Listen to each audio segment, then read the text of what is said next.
Tyler Perry's Straw shook us to our core, not just as podcasters, as women, as mothers, as Black women who know what it means to carry everything.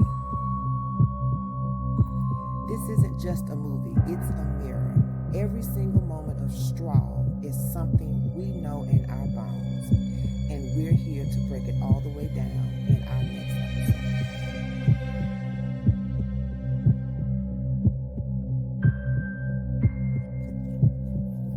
If you've ever had a last straw moment, this episode is for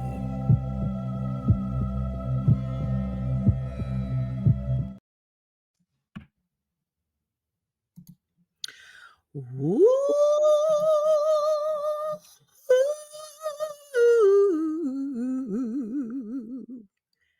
Look, truth is I'm tired. Child, if that song does not fit anything else, it definitely fits this. Ooh.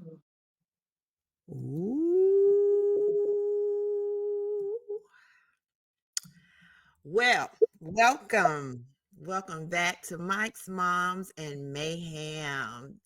This is the podcast where real life meets real talk. I am your co-host, Kelly. And I'm your co-host, Lillian. And today we are taking you through Tyler Perry's latest film, Straw, featuring the phenomenal actresses. Oh my gosh, it was so many phenomenal actors in this movie. We got to shout out Taraji, obviously, Sherri Shepherd, Teyana Taylor. Look, girl, you remember when I was like, is that Sinbad? Sinbad made an appearance. Tyler Perry is the one who just really puts people on, brings people back to life as far as their career. You remember he brought back, his name was just on my tongue from Cosby Show. From the Cosby Show, Elton, honey. He brought back Elton. And yeah, we saw in Straw. We saw Sinbad. We was like, come on. So Sinbad a couple of months ago, maybe a year ago, maybe. He had a stroke and it really took a toll on him, took a toll on his body. And the fact that Tyler thought enough of him to make an appearance. I know that he was struggling. So it says that him and his family were struggling financially since the stroke and wasn't able to get work like he used to. He was one of the greatest comedians. He's one of Cedric's favorite comedians. But it was really good to see Sinbad make an appearance in this movie. All right, are you ready? I feel like we got to make a few disclaimers first. Yeah. Let's just put it up front so it won't stick out behind. This is not going to be about how we feel about Tyler Perry. Right. We know there's a lot of controversy about him and a lot of things that people agree with in the way he makes his films. There's a lot of things that people don't agree with. And the purpose of this is to not really get into that. We are truly going to focus on the movie as it was. We're not going to point out the Tyler Perryisms per se, because that's a whole nother topic for a whole nother day. We're just truly talking about Straw from the perspective of the movie. I just wanted to say that because I've seen a lot of people weighing in, a lot of comments, and love him, hate him, however you feel about Tyler Perry. That's not what we're really talking about today. So I feel like we need to put that out as a disclaimer. But also, just a heads up, we are talking about the movie. So spoiler alert. Spoilers are going to come. If you haven't seen it, take a moment to watch it. And I know that's rough for me. And I'm gonna be honest, had sis not made me watch it that day, I probably wouldn't have watched it either, because I feel how I feel about Tyler Perry. I have to really be in the mood to watch some of his stuff. And after me a couple, I was just like, I'm good. But but I watched it actually twice. So if you haven't seen it, take some time to see it, and then you can weigh in how you feel or compare what you're seeing, because everybody's talking about it. Yes. So we are going to walk through the movie scene by scene. We're going to unpack the twists, the turns, the gut punches, the moments that had us holding our breath. I remember at one time, I think I fell over on Sis's sofa with my leg up, which probably should have did because I had on the dress. But I was just like, stuff that was happening was literally knocking me off my axis for a moment. So we're going to unpack all of that today. Yeah. Oh, wow. I want it's worth to, it is, it definitely is. I want to comment on or piggyback on your disclaimer. Definitely not talking about Tyler per se, but specifically what this movie was really about in terms of what we as women go through, right? As mothers, it wasn't just a movie. This was a mirror. I can recall several moments in the movie where literally I can go back into my own life in my early times when I was just a newlywed, a new mom, even being a mom the second time around.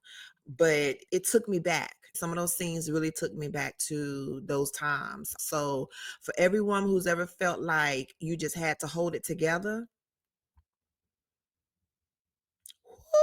whoo, this movie was just that. And like Lillian said, we're going to go scene by scene because every single moment is layered with something I think we all can relate to. Like I said, it opened up a lot of thoughts, a lot of memories. Yeah, if any of you all have gone through any of those things, then yeah, we about to break it all down for you today.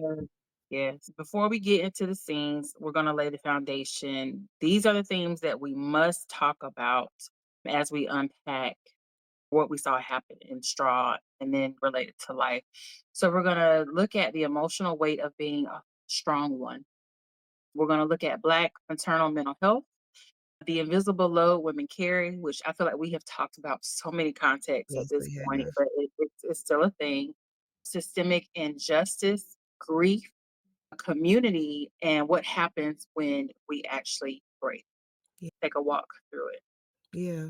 Yeah. So we heard about it. I heard about it, and Lillian was visiting my house, and we was like, okay, what you want to watch? And I was like, you want to watch Straw? And she was like, do we really want to watch Tyler Perry? I sure did because again, we all feel how we feel about him, Right, and right. he got me with me a couple, but after that, I was like, I'm good.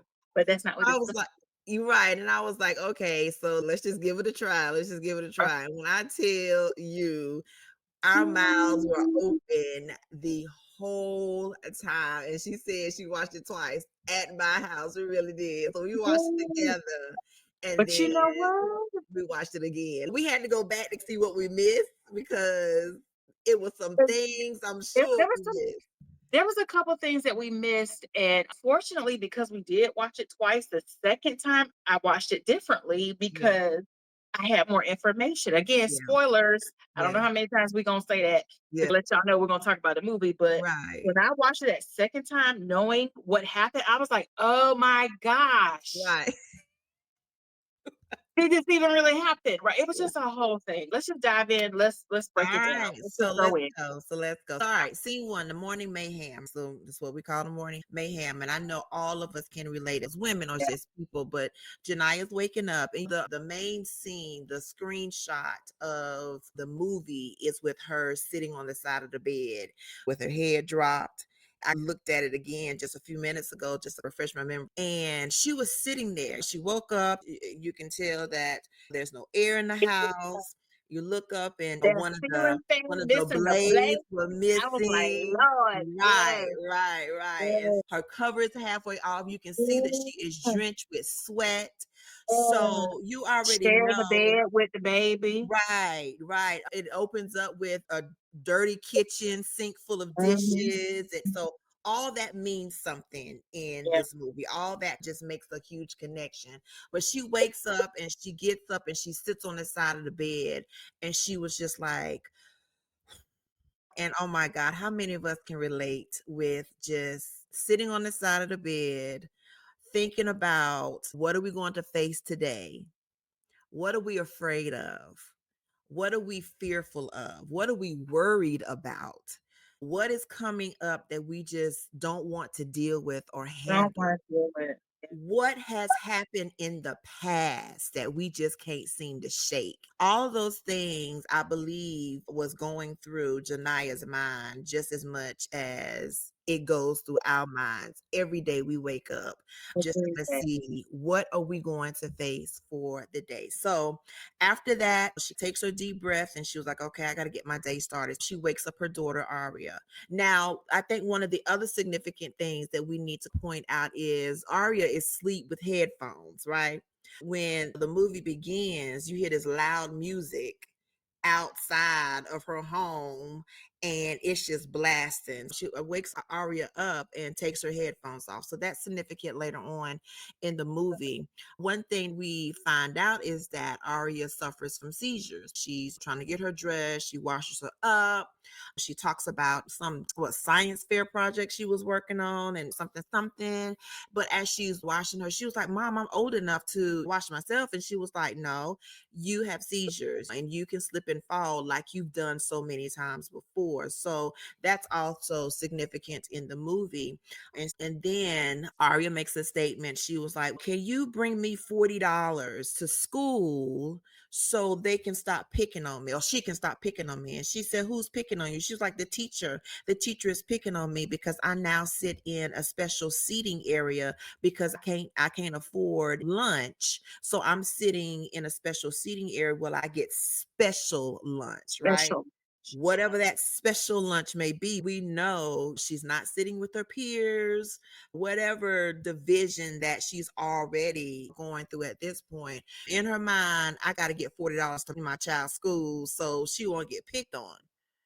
So a lot of little bits and pieces that are dropped that will make sense to everybody as we go through the movie. First of all, I related to way more in that apartment than I Correct. care to admit out loud, but Correct. it brought back some memories because you overcome things and sometimes you just put it out of your mind. And when I saw that apartment, there was a very specific apartment that me and my older son lived in that came to my mind where I was like, ooh, that looks so much like that apartment. But it's that feeling of juggling too many things, juggling being so profound in that the goal is to keep everything going. There's a rhythm to it. And just trying to keep that rhythm going and keep everything up because I can't let anything fall. Yeah. The mom hat, the caretaker hat, the worker hat, all while being bone tired.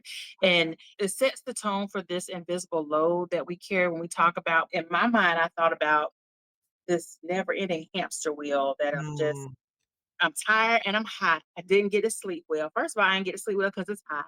Right. Then I didn't get to sleep well because I'm tired. I got other stuff to do.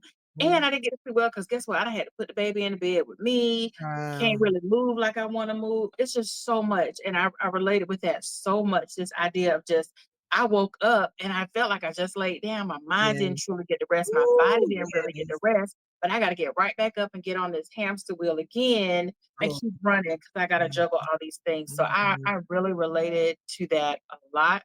I felt her in that moment. I feel like I could feel the heat from the apartment. Oh, child. In that morning. I felt like I could hear the water dripping in the sink, and I felt like I could hear the bass through the walls and feel your floor shaking and your walls shaking from the music and the kids running. I felt that in that moment. So I really related with that scene. I Yes. really related with that scene. Oh my gosh. Yes. All of that. The thought of what day am I going to face today? Right. Or what did I just face last night that's still on my mind, right? Or what did I face last week that's still on my mind? Again, that invisible load that we carry. That no one else seems to see. one knows. Yes, no one can see it.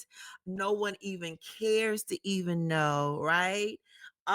Yes, all of that. Oh, that's just gonna come on out. That's gonna come on out. So the next scene, after they get dressed and getting ready, then she hears something else. The landlord is all down her throat. Why?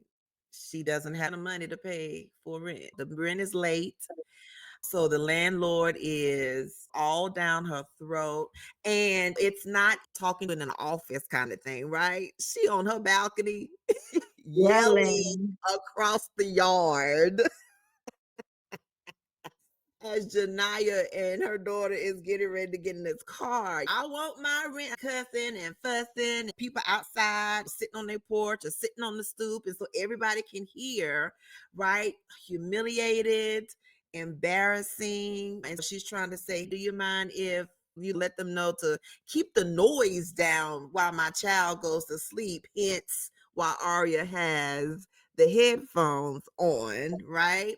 And the landlord says, "No, I ain't saying nothing to him." That ain't what she said. She said, "Hell no." That's what she said. I'm gonna let her say that. I'm blank. Don't worry. And Because that was something. It wasn't, yeah, I can't control that, or I've already spoken to right, them about it. It was right, just, I refused to do it right, only right. for the simple fact, girl, and that That he paid he paid his his rent. rent. I was Right, like, right. He pays his rent. What I'm gonna tell him for? And I'm like, really, ma'am? Like, really? So we just gonna wake everybody up, keep everybody up. We don't care, right? Ooh. girl. Ooh. I had so many feelings about that landlord because there was this lack of compassion.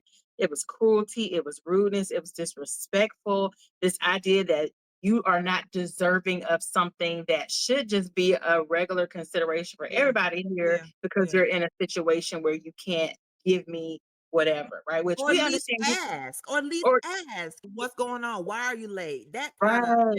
And it yeah. just seems like that didn't happen. Because let's just be real here. Nothing about this neighborhood was saying privileged. No. Nothing about this apartment complex was saying steady, gainful, steady employment careers. I'm No. sure the guy who paid his rent had a career, and I'm pretty Yes. sure what I know that career was. But nothing about this community was saying, gosh, everybody here is doing well. So everybody was on struggle. Everybody was on Yes. skid. Yes. And she just did not have that compassion. She was just all about her bit. But don't get me wrong, you got to pay your rent. I get that. But no compassion to, especially after you watch the whole thing. Yeah. And you realize what's really happening. The fact that she was that way during what was going on was such it was like cold water in my face. And I was like, you unimaginable, not even imaginable, unimaginable. Because I was just like, you knew what happened and you still chose cruelty that day. You still chose to not have empathy that day. And Well, that was just, I don't know if she knew. I think she was just mean. She just mean just to be mean. What you think? well, I don't know because okay, so we're skipping ahead a little bit Yeah. to the twist and coming back. But No, let's not do the twist. okay, so let's just keep going. So she was Okay. just a mean and nasty person. She was Yeah. just a really unempathetic person. Yes. And what it Empathetic is really good. spotlighted to us is this idea that you are not worthy of dignity. Even when you're in survival mode, there's levels to that, and you're not deserving of this because you're not able to do this. And it also looked at her as being less than, not even worthy of basic peace in an apartment. Yeah. It highlights how vulnerable women can be when power dynamics get weaponized. And we've seen that weaponization in our living situations, in our careers, in our relationships, in our family dynamics. I mean, pick a card, any card. We've Right. seen that happen. So it wasn't just about rent, it was about safety, it was about respect. And it was about her being forced to navigate uncomfortable situations just to survive. Just to And the survive. fact that the landlord didn't even see her part in that, I think is a bigger issue as well. It Yeah. definitely is a bigger issue as well. Yeah. Wow. I think about the time where we didn't have. I think about the time where rent was late several times. And after one time, okay, I'll give you a pass. But, two or three times, they're like, hey, I need my money. Right. And it doesn't matter how much justification. It doesn't matter how much, look, this is what's going on. Let me explain. Because here's the other part. Housing, and we're not going to do all the issues in here, but housing in and of itself is just such a horrible situation right now. First of all, I got to pay you a deposit that I'm not going to get back to see if I even get in this little ragged place. Then in order to get in here, you want me to make 3 or 4 times the rent, which if I made that, I wouldn't be at this apartment looking for this place. I would be somewhere better, trying to find somewhere to stay, right? So it's already leaving you in this place. And I can remember a couple of apartments that I've had. One apartment complex I had was a low income apartment complex, and you could not make over a certain amount. You had to make at least 3 times the rent to qualify, but in total, you couldn't make over a certain amount to live there, which is already showing you where the division is. Correct. Right, makes no sense. And so all of us in those apartment complexes were on the same situation. I can think of a neighborhood that I lived in. Everybody over there was on Skid Row. That's why we up here. We ain't living out here because we like the environment. We're here because this is what we can afford, or this is the only place we could get. So there's a lot to be said for that. And what I think, to her credit, was wonderful about Janiyah. Look, let's talk about Benny. Benny came rolling up and had his hand out, and she was like, I ain't got nothing for you today. I ain't got nothing for you. And he just sat there and looked at it, and she found something anyway, which, again, that's part of the invisible load that Black women carry too. Like, I'm in a deficit, but you still asking me to take care of you. And God, you are doing worse than me. So I'll try to give you a little something. But at that point, she should have been sitting out there next to Benny. Because she really did not have it to give, but she showed that compassion, and she showed that mercy in spite of. And I got so tickled at Maya, because she was just like, why you ain't got no teeth? And I'm like, if that ain't damn little kid, she like, hush your mouth and get in the car. Not a Maya. Sorry, Aria. But I got so tickled. She was like, why you ain't got no teeth? I'm like, that's how little kids will do you, girl. Get in the car. The man ain't said nothing to you. Just get in the car. Get in the car, girl. That thing tickled me though. I said, if that ain't a typical kid, I don't know what is, because that's exactly what they do. You just looking like, the man ain't said nothing to you. Get in the car. That thing tickled me. That tickled me. But that was so real. That was so real. And I really felt it. Yeah, I so agree. Now let's talk about, so she gets in the car, and first of all, having to drop her baby off at school and deal with all that, and running late, trying to get in the car line, that's a whole nother talk show too.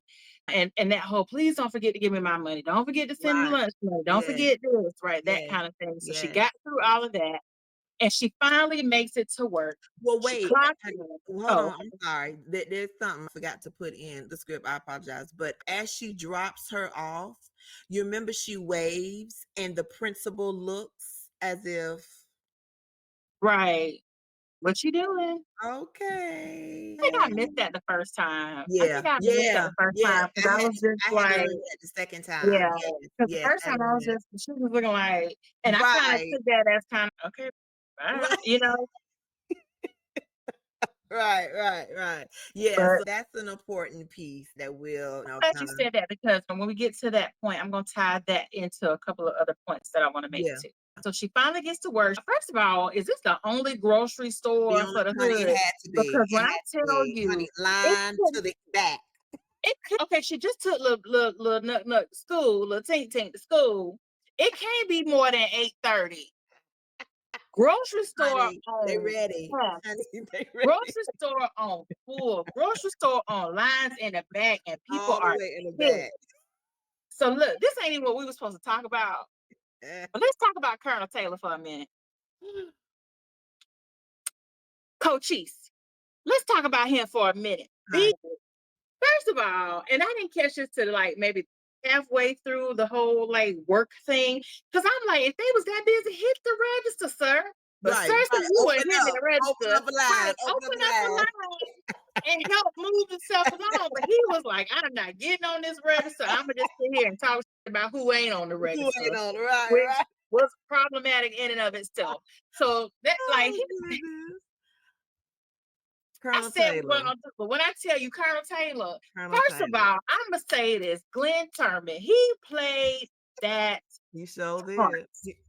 He played that part, but I hated him. I hated him with your nasty self. I was like, you couldn't be nice. He didn't have a nice bone in his body. No, at all. He has now been added to the hated men that Tyler Perry created. Right. Created. So he has been added to the list of Diary of a Mad Black Woman, right? I forgot his name. Charles. That was Charles. How Did I Get Married? What was that? Michael. What his name? Michael. Because look, I'm just naming the movies because I don't remember nobody's name. Okay, so How Did I Get Married? Sheila ex-husband. Yes. Okay, so Diary Met Black Woman. How Did I Get Married? Who was the other one? Blair Underwood. Yes. It was somebody else too. Family Reunion. That's Family Reunion. Yes. It was somebody else too. It was 5 of them. Anyway, look, we'll one, but yeah, so Colonel Taylor has now been added to the list. Colonel Taylor is on the list. Oh, but y'all, when I tell y'all, he played that part, but oh my gosh, I wanted. Yes, he did. Yes, he did. I hated him. I hated him. Oh, he was so mean. He was mean. Okay. We ain't gonna focus on. He played his part. I'm gonna tell you something. Acting was A1 because I hated him in that role. So she finally makes it to work. She clocks in, and then you can immediately tell it's tension. She walked into a mess. She walked into a storm. Mind you, a storm that she did not create, but she was expected to do a lion's share of the part to fix. So her boss was very demeaning. He was very degrading. He was cold. He was unempathetic. He was almost combative. He was just a horrible person. And then he makes it clear that she's already on thin ice. I should have already fired you. I think he told her one time. I was just like, come on, Colonel Taylor, stall. I'm like, stall him out, Debo. Stall him out, Debo. But honey, he wasn't giving her no break. At all. And then she did have that one. Before we even talk about that coworker, let me tell you what really got me in that moment. Was the customer.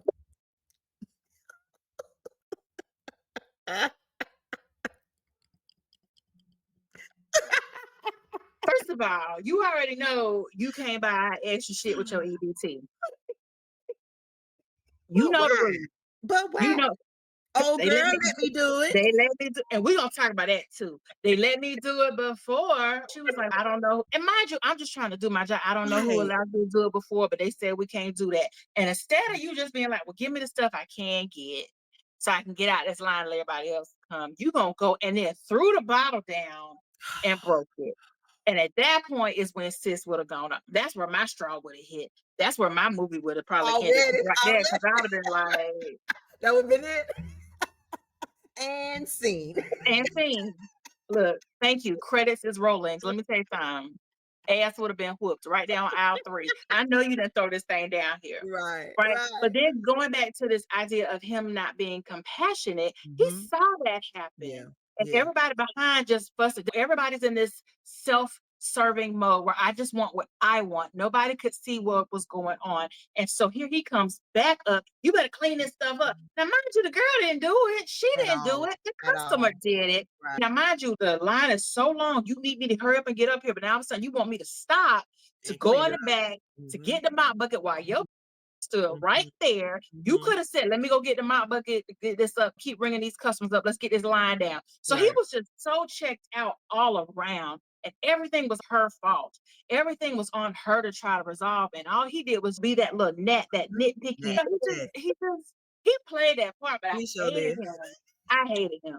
That happened. And that would have been where my movie ended. That was it. That would have been for you.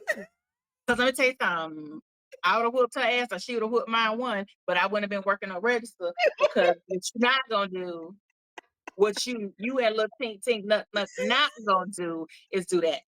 And so she had that one coworker. You got to have that one person that you can connect with and have a connection with. Sometimes you've seen these things of you're the coworker that keeps me from punching people in the face. You're the coworker that keeps me from cussing people out.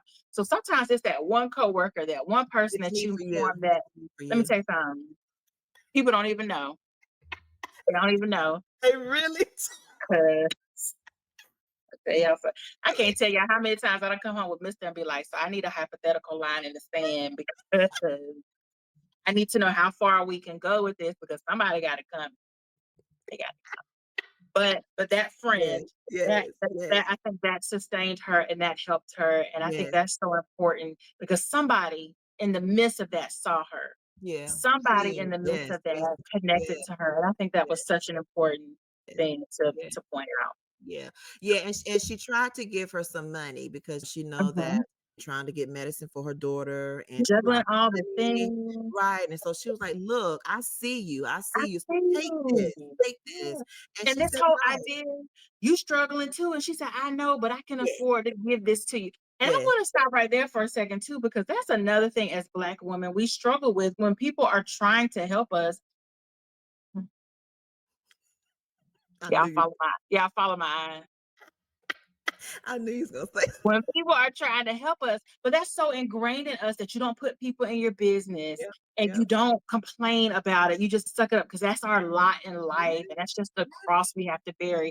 And so a lot of times people are there trying to help us and have a lifeline for us, but we are just so hesitant to accept it. Either it's pride, either it's trauma, either it's bad teachings, right? Or whatever. All the above. All of the above, right? Which is we are not trained to take help. What really kept me in that is she was like, Benny, I ain't got it. And she gave it to Benny and Benny took it. But then when someone tried to extend it to her, that's a good one. She just wouldn't receive it. And I think that's important to note as well. We have to be willing to take help sometimes when people Following that exchange, she was like, let me hurry up and go before crazy boss come and get both of us. So she left, but then her phone rang, Janiyah's phone rang.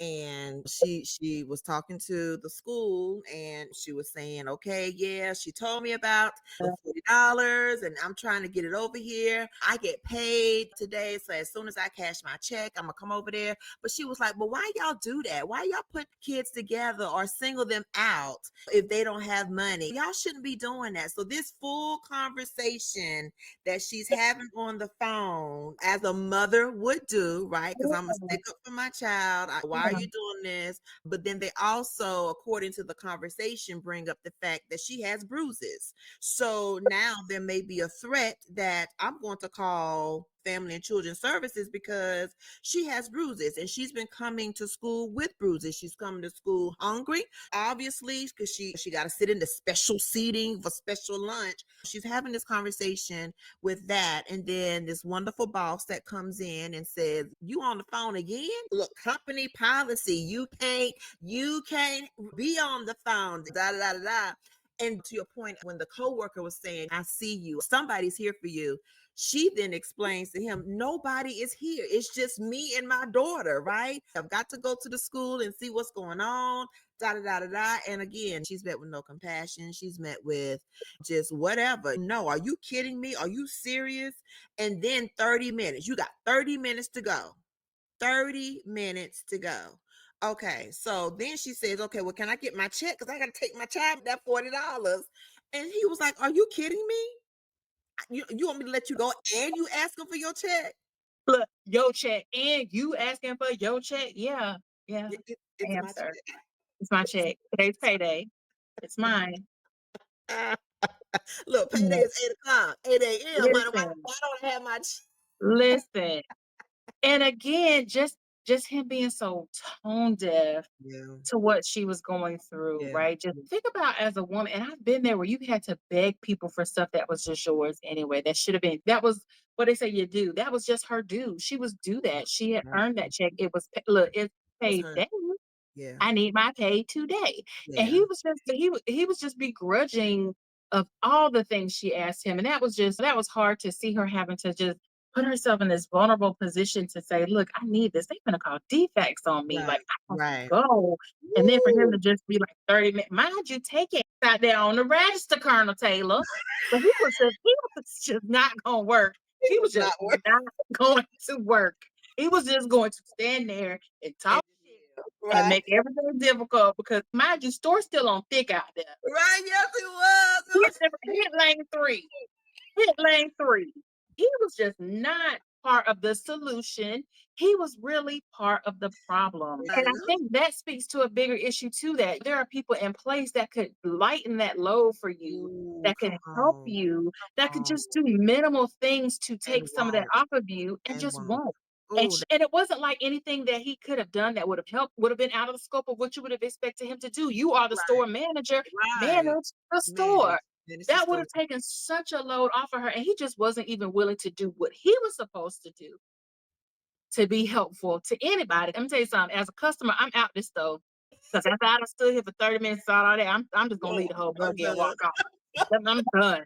They must have been food desert where this was the only store. The line at the back of the store, I would not have even got the buggy. I would not have even I'm making a turnaround and going out of it. Let me tell y'all, that store was given October 2024 when Queen Helene decided to hopscotch across the CSRA. And we messed around and found a grocery store that was open, honey. That is exactly what it looked like in there, too. It was pandemonium in there. It was bedlam in there, and everybody. And that was one time when we were just like, "Dang, we gotta wait in line." So, like, that was giving me flashbacks of when the hurricane, when the levees broke. And I'm telling you, that was I felt that. But yeah, he just made that such. He just exasperated that whole situation. He truly could have just gave her a little compassion. Yeah, just a little. Just a little. And he just wasn't willing to do that. He did not. He wasn't willing to do that. So Janiyah then proceeds to walk out the store, but then she sees the bank is across the street from the store. I guess she thinks, or remembers, I got $40 in my bank. Let me, if 47. And right. Yes. I'm good. I got 7 in the house. She could not get her paycheck. She thought, I got money in the bank. I should be able to withdraw and just take it to my child. She got there. That line was long, right? Look, Friday is payday. Friday is also cash the paycheck day. So there's gonna be lines everywhere, right? Look, and then go to the grocery store day. Everything was happening on the front. Everything. It's always on the front. So she goes in there and she goes to the bank manager and she says, "Look, I was trying to get $40 out. I know I have $47." And the bank manager was like, "Yeah, because if you have a certain amount, then your account is going to be closed." So obviously she didn't read the fine print, as we usually don't, that you have to have a minimum balance in the bank. Let me tell you something. And we rebuke you, minimum balances, in the name of Jesus. We rebuke you. Because how dare you tell me it's my money? Damn it. I'm sorry. It just hit my. Honey, look, it brings it all out. Because not only do I not have my minimum balance, but now you're going to penalize me $5 every day I don't have the balance. If I ain't had it yesterday, I ain't got it today. You going to continue to deplete my minimum balance down and then penalize me because my minimum balance ain't met. Okay, that makes sense. You had $47, honey. That's gone. That's gone, honey. That's gone. That's gone. So she couldn't do that. So, hey, I got to get to my child's school. So she finally gets to school. By the time she gets there, Family and Children's Services have already taken this child or has the child.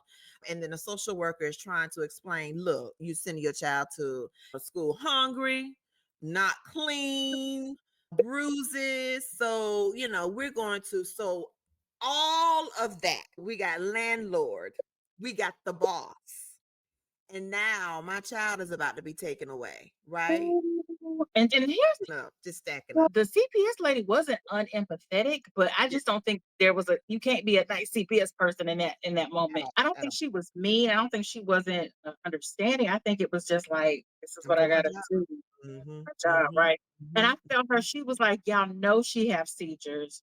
Y'all know she's allergic to everything. Y'all know I can only feed her so much. And I'm gonna tell you, that hit me because my younger son is allergic to every damn thing. Yeah. When I tell you, trying to figure out what you can eat and what you can't, but then he still want to be a kid. So of course he wants Skittles. Of course he wants Starburst. Of course he wants this, but then, well, no, you can't have this and you can't have that. So I'm struggling every minute trying to figure out what he can get. And the stuff y'all telling me to get, I can't afford because I live in the ghetto. I live in poverty. I live in this food desert place where those things may not be accessible to me. So I'm sitting here trying to, I'm just doing the best I can to hold it all together, and it's still not good enough. Meanwhile, hearing your child, mommy, just that seeing this happen in real time, it's heartbreaking. It's hard. It's devastating. That just, when we were watching that, I was just like, I felt like, Yeah. I mean, it was choking you A up lump. because it was Yeah, just a like, lump. oh Yeah. my gosh. Yeah. Oh my god. Yeah. Oh Yeah. my gosh. So that was just hard. You could tell she had that moment in the school where it was nothing she could do. And she just had that moment where she just kind of like came outside of herself for a moment. And Literally. I was like, oh, buddy. Right. Right. Then, Right. What's next? What's yeah, she next? just had that moment where she was just like, okay. And she Yes. just, floating outside of herself. And I Yes. really resonated with that. I felt that. I really did. I really did. Woo, honey, look, that straw is building, right? Look, Yeah. the The camel, yeah, camelback, look, the back is bending in. honey, It's it's bent. Look, it's bending. bent. It's It's heavy laden. bending. It's burden bearing. The tribulations is on you heavy.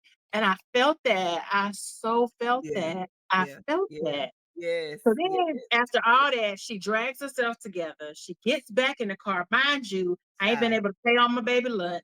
I child. ain't got my baby. So I get back in the car because after all this crap, guess what I got to do? I got to go back to this darn job because Mr. only gave me 30 darn minutes to get up here. MISTER, Mr. Period. Period. Done said 30 minutes. So I got to try to rush back over here to this job. And then what happened? Oh, Then what happened? oh, It's raining, it's pouring, right? Because it just can't be a nice day when all this is oh. happening. And then Okay, she runs. wait. Now I am gonna have to just insert Tylerisms. Perry has all the seasons in one thing. Leave alone.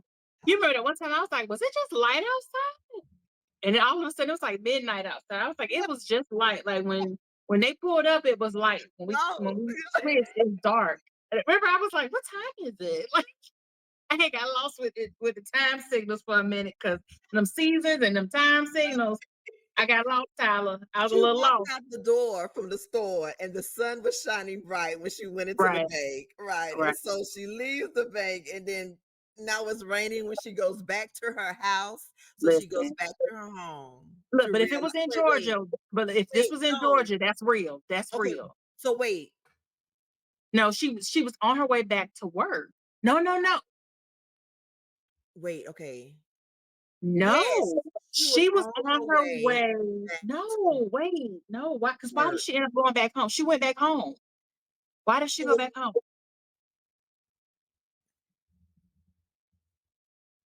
look, Okay, wait, we got stuck. We done got lost. Okay. No, no, no. She left the school. She went back home. That's what it was. She left the school. She went back home. It was raining, it was raining because all her stuff was and all her being stuff put was sitting out. outside. That's what it was. Because Because she told the landlord she was she was gonna going be out back at at 10 10, o'clock to and pay the the landlord, rent and the landlord to put the stuff out, probably girl, before 10 o'clock. homegirl said, "I already knew your ass wouldn't come back with that money, so I'm gonna go ahead and get Go look." ahead. Get T-Bone and Ozone over here to go ahead and set your stuff on the curb. And the fact that y'all were able to clean that apartment out so fast, that hurt me. I felt that All her like stuff. everything I own, and it was raining on her stuff. Just if that wasn't enough, just adding insult to injury. I can't get my money out the bank. I'm behind on rent. My boss done already yelled at me. I done lost my child, and I come home to try to find some solace, and you done put my stuff outside, and then didn't have no compassion. What happened at 10 o'clock? I thought you was come back at 10 o'clock. Let me tell you something. If I would have had a grenade at that moment, So, would have been thrown mm, because that landlord was, whoo, now she played that part too. She got on my nerves too, but that really took me back because when we knew that we could not afford the rent and we just couldn't do it anymore. And I don't even think it was rent. I think it was my mortgage. I think it was my first home. CJ was born, Bryce was born, both born in the home. And something happened and we just could not, we just got behind and things were just, life just happened. And they changed the locks with our stuff inside the house. We were able to get a lot of the things because again, we were trying to move out. Yeah, they changed the locks and a lot of our stuff was locked in the home. It wasn't put out, but it was locked in the homes and we could not get our stuff. And at that time, you don't know what was in there, what you're just trying to, what if some momentum stuff was in there, and we tried to call, no, can we just get our stuff? No, we'll sell it in an auction. That's what they told us. We'll sell it in an auction. Okay. I had something like that happen to me before. It wasn't because of money, but I had a situation like that too, where I trusted some things to a person who told me I could store some stuff, and they got mad about it. I don't even know what they got mad about, to be honest with you. And I was calling, trying to make arrangements for stuff, could never get them, didn't want to talk to me. And finally, we had agreed upon this day and time. And I'll never forget, it was Sunday, it was at the church. I had my homegirls, I had my cousin, my homegirl's husband, and we all went to get that stuff, and they would not even let me in the property to get my stuff. They had threw my stuff in the garage. They had threw my stuff in the trash. They had damaged my stuff. And I'm telling you, you think, honey, let me tell you something. It's one thing to break down. It's another thing for your child to witness your breakdown. And I can think of 2 times right off where I had melted down, and my child is over there. Yes. Okay, mommy, you okay, mommy? And I'm like, yes, no, yeah. Oh, God. The sound won't even come out. So many times. Girl, I mean, to lose everything that you worked for, everything that you had. And looking back, you can't put a value on that, but it's like you said, mementos, baby pictures, important documents that I need to function, like all those things. I mean, and it was raining on her stuff, and it was just and the pill bottle, her baby's medicine, on the ground in the rain. And you can only imagine, if she has seizures, the medicine probably has to be high. She probably has no insurance, so she's paying out of pocket for it. And all she wants is that darn paycheck so she can get $40 and get that baby medicine. And pay the rent. Yes, like that. Oh, that was hard. Okay. Yeah. So that was another layer on the camel stack. And then I think what happened at that point, she said she really didn't have anywhere else to go. So she tried to go back to work. And when she got so no, we are missing a piece. What are we missing? She got back in the car and she was headed back to work, and then she had to run in with the cop. You are correct. Go ahead. Sorry. Yeah. Okay. You're right. So she had to run in with the cop. We all over. Yeah. So she had to run in with the cop, which that to me, now that was a Tylerism, because it just did not really fit. Like it fit, because I get what he was just saying, like it's just one thing on one thing on one thing. Yeah, but it was just random, though. It was just so random, and the guy was just, which that's probably how it happens in real life. It's random and it's unwarranted, but he was just so absurdly upset over something that was so trivial. Like it was just such a little thing, and it was pulled out. She was in traffic trying to get back to work, like you said, and she just pulled out to, I guess, go a shortcut or something, and she just happened to pull in front of him. Or something trivial, something very trivial. Mad. And I'm with you. I was like, what? Why? And maybe that's how road rage is. And thankfully, I've never been in one of those situations. But it was just like, did we have to go from 0 to 5,000? Because he went from 0 to 5,000, and then she was not just a black and this. And I was just like, whoa. He went extreme, and so he ended up damaging her car. She pulls over. She's trying to keep the little piece of car. Honey, and I ain't gonna look. That's the soft stuff too. Having a little piece of car. Ain't even got a whole car. I got a piece of car. I'm trying to patch it together. I'm trying to keep it going. I'm trying to make it back to work. At this point, I don't know where else to go. And he gets out of the car and he's antagonizing her.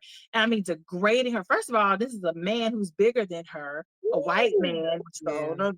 Correct. He's aggressive. He's in her face, and he's, trying to hurt her and intimidate her and all these things. And then a cop comes up and she's like, thank God, help me. Only to find out that's his homegirl, who he like, now you're in for it. And she got on my nerves too, for a whole lot of other different reasons. It was real random. That was real random. She got on my nerves too, because she was just like, dude, you too hot. You got to calm down. No. Well, there was other things we could have done in that moment, right? We could have told the black girl, why don't you just get in your car, have a seat, let's de-escalate this. But she didn't even de-escalate it or anything. And I'll tell you what she did. that really pissed me off when Janiyah was trying to tell her what happened. And she was in this place. She was just like panicking because there was so much going on, so much trauma. All these things happened. And she's like, you bet, don't you crank that car. You want me to go get him back?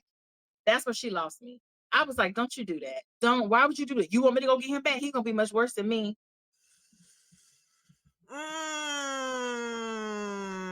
That was so random. That's what we're gonna do, right? So you threatening her, intimidate, right? Intimidating her, knowing well that he is probably in the wrong. Right. Look, he was in the wrong. For real, and he really showed it. And you're going to threaten her to bring him back to right to what? Right. Yeah.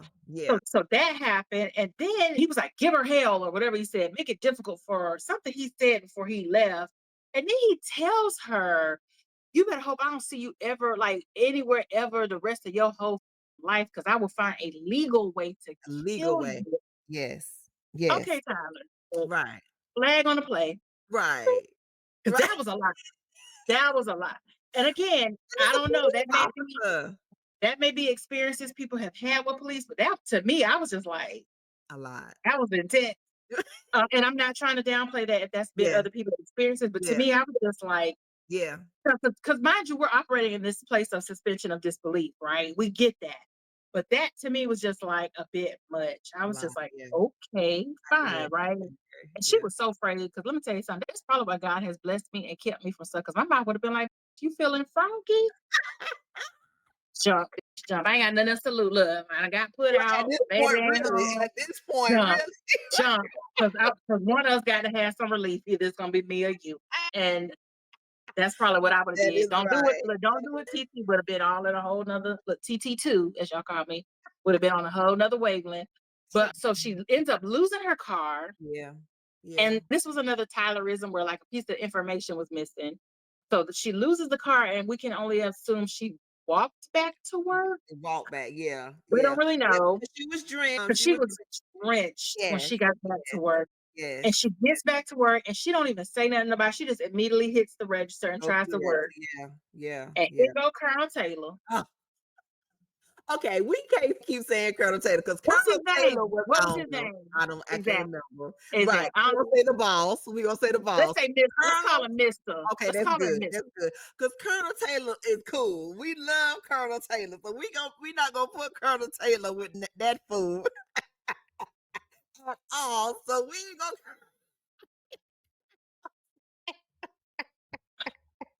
So you right. You're right. Colonel Taylor don't, or Co-Chiefs don't deserve that. You're right. I digress. Okay, so we'll call him Mr. So they're gonna Mr. Right. So you try to his name and see what his name was, if it was. But I don't even want to call his name. Right. But as you said, she went straight to work, and he was like, no. Go to another register. Look, dude, why is y'all still got long lines in the store? Because at this point, we don't know how much time has elapsed. We do, because not until she gets in the back. Yeah, okay, right, at this point. So I done called Michelle coming in. Take your ass in the back. Let me holler at you. Mind you, the store's still on swole. He still ain't on the register, and he done called somebody else in. Okay, fine. So they go to the back, and that's when he really,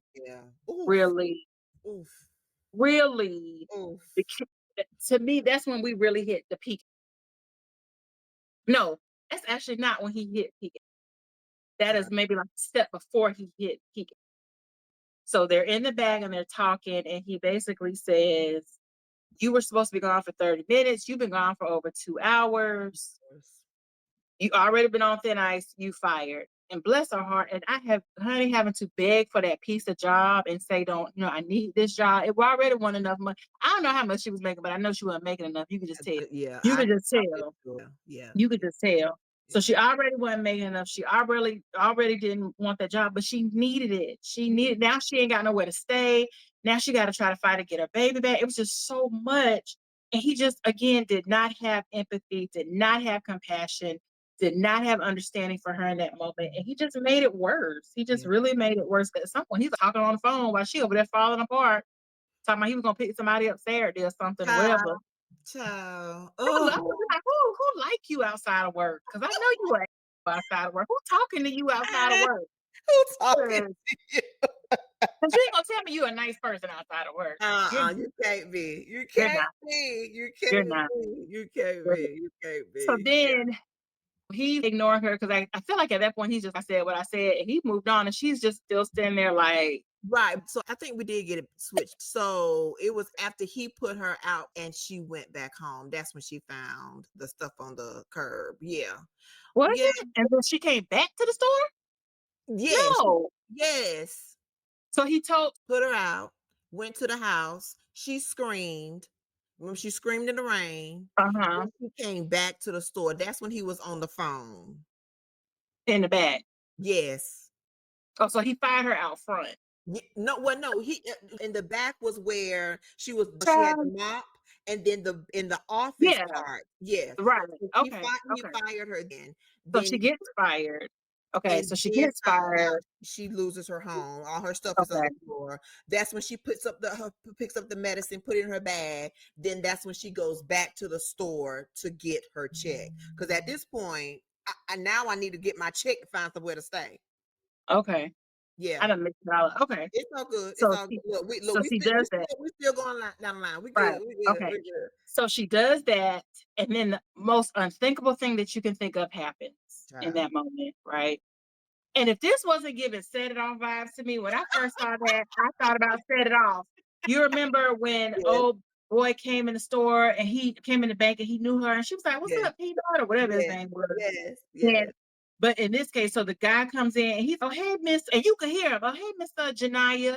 She had a name tag on, right? And so he reads her name off the name tag and he proceeds to try to rob the store. Yeah. And that's when I think she was just like, I'm at within. The fight or flight has kicked in, and she said, I ain't flying no more. I ain't flighting. I'm fighting. And so she defended herself. And what really got me, now, this is where I think Mr. hit his peak, because she was able to really disarm the robber. She was able to de-escalate the situation by lethal force, which is also a de-escalation technique. And she really saved their lives. Yeah. She saved them and got them out of that situation. And do you think this ungrateful son of a bitch didn't even say, "Oh my God, thank you so much"? The first thing he says was, "You were in on this. You planned this. He knew who you were. I'm calling the police and getting you arrested." She saved your life. She saved your life, sir.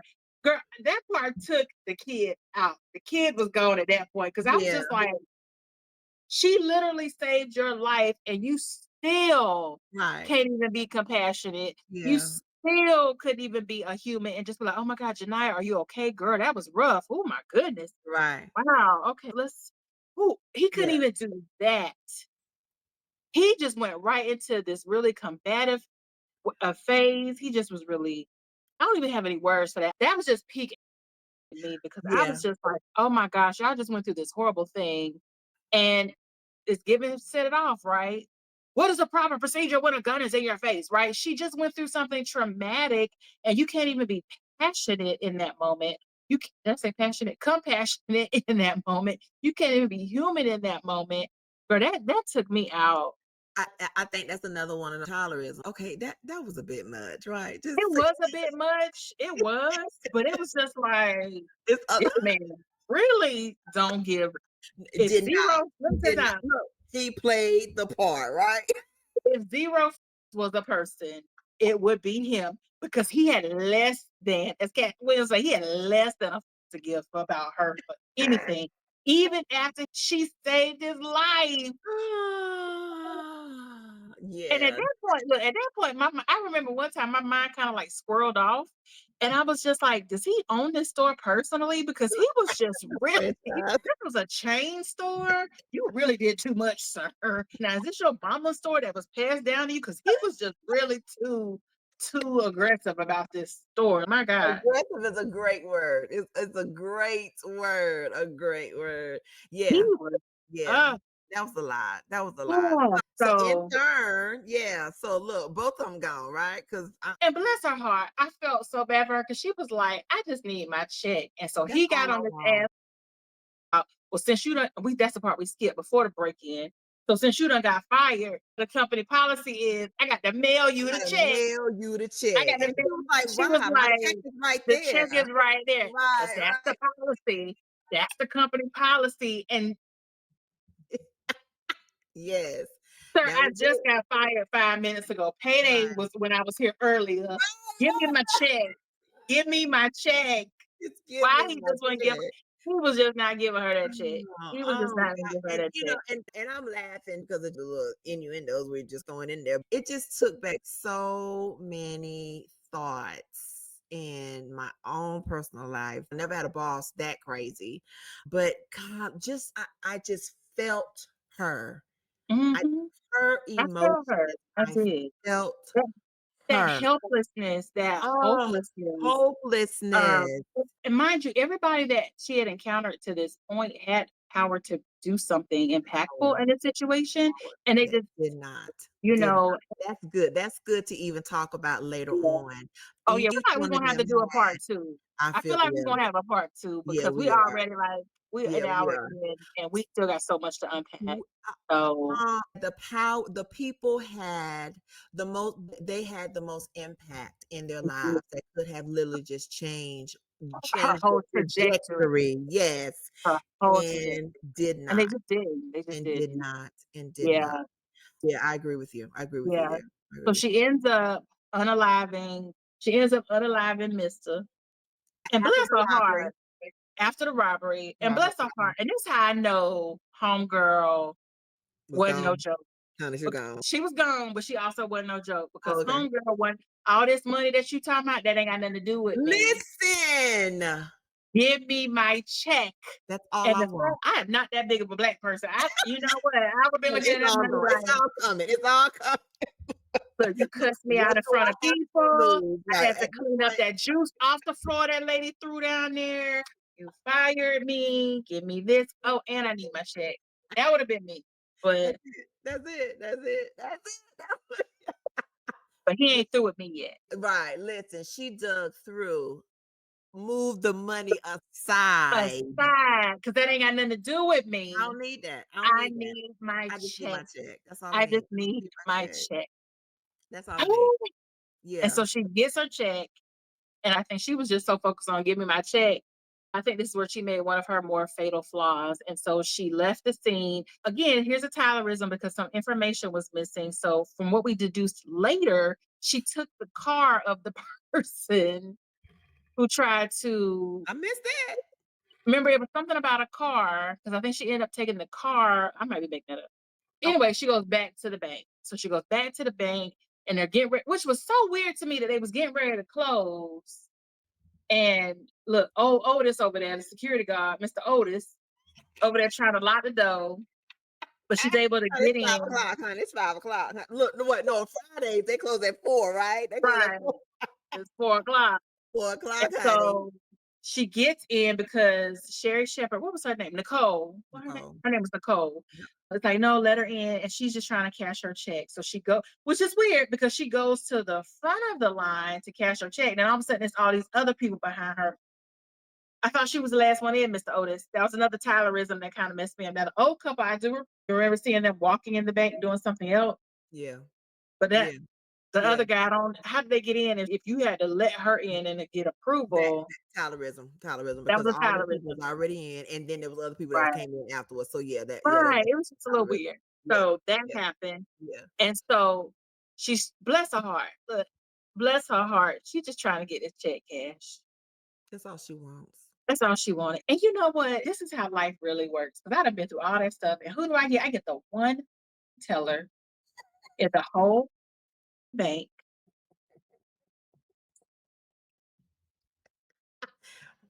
This is Lillian's favorite character in the whole. When I tell y'all that damn Tessa, so it's Mr.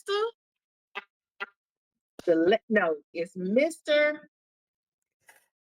Tessa than the landlord because I dislike landlord, but not as much as I dislike Tessa. You can deal with her. You can deal with her. Tessa was just a little bit closer to Mr. for me. That damn Tessa got on my nerve. What you got, kids? What's this on this check? Slushy. Cash the check. Cash the check. Just cash the check, right? And to Tessa's credit, you gotta have your ID to cash the check, even though they calling you by name, even though they know who you are. You gotta have the check. You know me. I get that, right? Yeah. And that's how I know the bow had broke. Because at that point, if I don't have my ID, okay, well then put it in my account. Put it in my account then, because at least let it go ahead and be working through the bank processes. Because I can go to the ATM and get something. And get it, yeah. But she wasn't even thinking that. She was just like, cash my check. But anyway, Tessa ain't helping her, which I felt Tessa a little bit in that moment because Janiyah had just had the same moment in the store where the lady was like, well, the other lady let me do it. And she was like, that ain't got nothing to do with me, right? And so Tessa was like, that ain't got nothing to do with me. We got policies here, right? Yes. And that was lost on Janiyah too because of the emotions of it. But you had just did the same thing to the girl with the EBT. That's good. Anyway, so then the manager comes up and she's like, yeah, that's the policy. Yeah, I know you, and I ain't even begrudging y'all because what I'm not gonna do, I'm not gonna lose my job, Janiyah. Right. To try to help you. I know who you are, but the camera is on me, Janiyah. I got to show the process, right? So she couldn't get her check cashed. And at that point, bless her heart, I don't even think she realized she was holding the gun. Yes, she was gone, honey. She was literally out her body. She was gone. She was on autopilot at that point. She was. She didn't even realize she had a gun. She still had the gun from the robbery. The gun comes up. She's like pushing the check back, and that's when Tessa loses her mind. They triggered a silent alarm. I don't even know the other girl's name, but both of them see the gun. Yeah, and that's when we get into this whole other situation. Yeah, I don't even think her name was even mentioned, whole other situation. And again, Otis over there ain't done nothing with his tenderfoot ass. Ain't did nothing with your soft shoe profile over there trying to be a security guard. He ain't did nothing. You know he got a soft shoe profile from when he was in the military. Ain't did nothing over there to try to de-escalate. Nothing, child. Just ain't did nothing. Oh, good Otis, honey. Otis. That darn Mr. Otis didn't do nothing. I was so tickled because you remember when the little thug guy, he tried to de-escalate it and get her, but the gun went off. And that's when he was like, I'm out of here, right? Right, and left. Like, he appeared out of nowhere and then he just left. Nowhere. And left, which that would have been me in that situation. Door is open. I'm out. Look, and Mr. Otis said, as am I. And Mr. Otis beat feet out that bank. Let me tell you something. And I got so tickled because when they got outside, because the silent alarm had been triggered. Yeah. When they got outside, and they were like, hold your hands up. And they like, it wasn't us. Homeboy was like, somebody asked something, and he was like, no, she didn't shoot at us. We were arguing, and the gun went off, which I applauded him for telling the truth. But what tickled me was when he was like, and this old sorry mother ain't do nothing. I was like, tell on Mr. Otis too, damn it, because he did not do nothing. Mr. Otis said, if the door is open, I'm gone. I'm out. Mr. Otis didn't try to de-escalate. He didn't try to negotiate. He wasn't trying to protect nor serve. He was like, let me tell you something. This is my second check because I already got a pension. I'm not going to die up in this bank. And Mr. Otis was going to lift all the women in there. Deuces. Ass and elbow. You looked up Mr. Otis, all you saw was ass and elbow because he was out the door. I got so tickled. I said, Mr. Otis saying, my wife, look, he said, my wife got greens on the stove, and I'm getting me a bowl when I get home. I'm going to eat tonight. I'm going to eat tonight. I'm going home. Oh, so he left out of there. That was so funny to me. That was so funny to me. I was like, this black guy was like, I'm going to tell you who didn't do something. That was him. It. So I think for the sake of continuity, let's just break here because I think we are going to need a part 2. Okay. So this will be our segue point.